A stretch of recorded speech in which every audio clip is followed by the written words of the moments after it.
What's going on, guys? Welcome back to another video, and today I want to talk about my BMW N47 engine. So then, as many of you guys know, I've not long replaced the timing chain kit on my N47 engine, and I just want to talk about my experience and some things that I've learned from doing so. Now, the main reason why I decided to replace my timing chain kit on my M47 engine is because I was at the mileage where they tend to snap, if they do snap.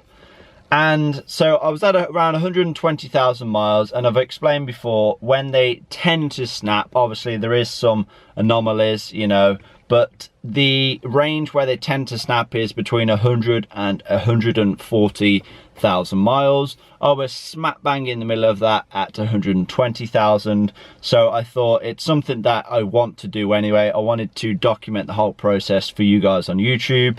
And so I thought I may as well do it now before, you know, things get worse and, you know, it could in fact snap later down the line, because, you know, this is a car, this is an engine that I want to get a lot of miles out of. I want to get over 200,000 miles out of it, which is, you know, not that it's not heard from an N47 engine, but it's not like the M47 or the M57, which generally goes on for like 300,000 plus miles. But I want to try and get that from my N47 engine. Anyway, so I decided to go ahead and, you know, decided that I was going to go ahead and replace the timing chain kit on my engine.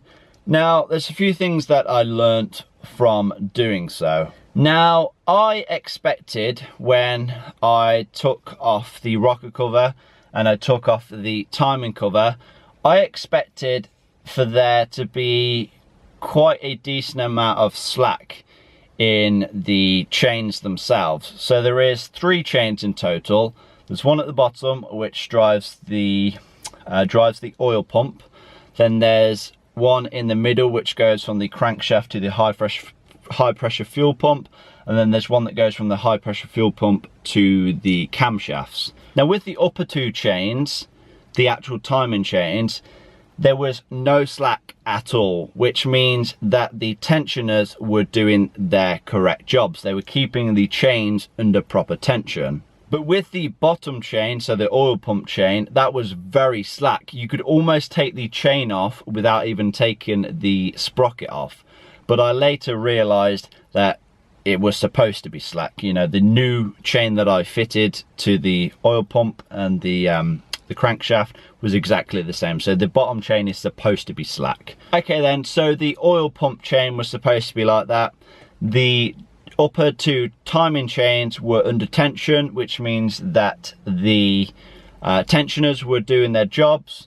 Maybe then the upper 2 timing chains were stretched, because, you know, it's done 120,000 miles. It's the N47 engine. It's the most unreliable engine in history. Maybe the chains themselves have stretched. So after removing the original timing chains, the top 2 chains, I compared them to the new chains, and what did I find? No different. They had not even stretched a millimeter. They was within perfect tolerance with the new chains. You know, I couldn't visually see. Now, I didn't really go into any detail. I didn't go over every join and inspect the chain, but from what I could tell, there was no damage to the chains themselves. Now, there is obviously a lot of other components that can fail. There's the sprocket, and then there is the guides as well. Now, the sprockets, from what I can remember, I don't believe they've shown much wear. Obviously, they've all been replaced anyway. That comes as part of the timing chain kit. I can't remember them showing too much wear. With the guides, now here's an interesting point about the guides. On the inside of the guides, where it makes contact with the chain, it did seem to wear a little bit. There was some grooves in it where you can see the chains made contact with it. Now, I'm pretty sure it's not supposed to be like that. I don't think the new ones came like that, you know, in the box. But I did notice that the tensioners themselves had worn. Now, I don't know if this is what causes the tensioners to eventually break, because I know that the tensioners themselves can snap, and that's how you get the chain slap, and then eventually can lead to the timing chain snapping. But yeah, apart from that, there was really nothing wrong with the guides either. Now you may be asking then, well, was it really worth replacing the timing chain kit? Now, I say yes, and there's a few reasons for this. So the first one is that you cannot really see the condition of the different components, like the sprockets, like the tensioners, like the chains, like the guides, without removing the rocker cover and the timing cover. Now, it's not always a case of listening for your timing chain to just get louder. So yeah, if your timing chain is slapping, then one of your guides is probably broken.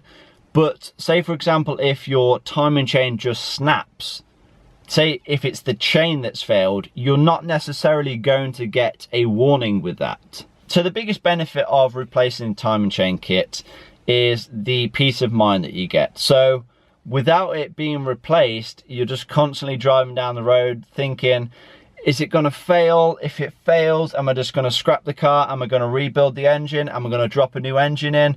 Am I just going to sell the car before it fails? You're not thinking about all that once you know that the timing chain kit has been replaced.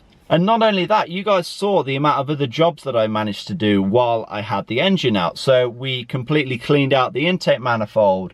We cleaned out the intake ports and intake valves. We reseated all the injectors and cleaned all the carbon out of the injector wells. We fitted all new gaskets to the rocker cover, the sump, the timing cover.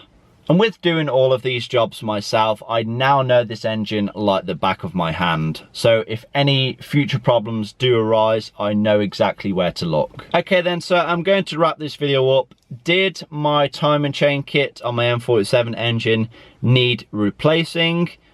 No, it didn't need replacing. Was it going to last another 100,000 miles? I don't know, nobody knows, but it should now, however, with the new timing chain kit fitted. Is the N47 engine as unreliable as the internet makes it out to be? No, I don't believe so. I believe the biggest reason for the timing chain failure is the lack of oil changes. I think BMW made a huge mistake when they recommended oil changes every 19,000 miles. I think it's completely ridiculous. I'd recommend, if you want your engine to last, to change your oil every 5,000 to 6,000 miles. Engine oil and a filter is very cheap. Do it once or twice a year and you're pretty much good. Don't risk ruining your engine just for the sake of a bottle of oil. And yeah, I think that is all I have to say. I want to thank you guys for watching. Please give this video a like, leave a comment down below, subscribe if you haven't already done so, and I will see you guys in that next video. Peace!